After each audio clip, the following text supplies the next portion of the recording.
ये है आदिति, इसके पापा कूली है और ये स्कूल के लिए 7 किलोमीटर चलती है end eight she recently got selected for a NASA tour. तो आज मैंने सोचा उसके साथ ही वॉक कर लेता हूँ। तुझ्या शाळेचं नाव काय बाय? जिल्हा परिषद प्राथमिक शाळा। तुझ्या पूर्ण खानदानातली पहिली मुलगी असेल जी अमेरिकामध्ये चालली आहे. वाटलेलं कधी 3.5 किलोमीटर चालतेस आणि येतेस? काय दुखत नाही? मोटिवेशन कुठून येतं तुला हे सगळं? माझ्या पप्पा का? कारण स्वप्न आहे त्यांचं, मी कोणीतरी मोठं व्हावं आणि उंच शिखरावर जावं. जसं ते हमाली करतात तसं मी करू नये. माझंही स्वप्न आहे की माझ्यामुळे माझ्या वडिलांची मान खाली गेली पाहिजे.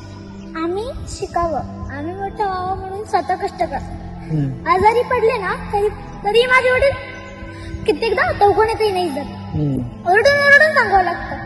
7 kilometers is not a joke and she does it effortlessly. मग आता नासामध्ये जाऊन तू काय करणार?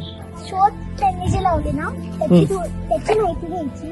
जर जमलंच तर त्यांच्या शोधातून थोडं आपलं काहीतरी शोधायचं. किती मुलं झालीत सिलेक्ट?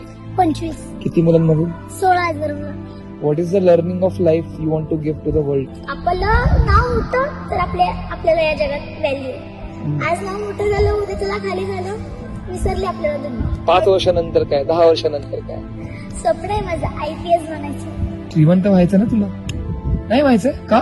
श्रीमंत झाल्यानंतर आपलं मन बदलतं, ऍटिट्यूड निर्माण होतं आपल्या मनात. त्याच्यामुळे मला श्रीमंत नाही व्हायचं. मनाने श्रीमंत व्हायचंय, अभ्यासाने श्रीमंत व्हायचंय, पण पैशाने श्रीमंत. समज या जगाला तुला एक प्रश्न विचारायचा असेल, तो काय असेल? एवढंच की मुलींना शिकवा, मुलींना घडवा. तर मुलं घडू नका.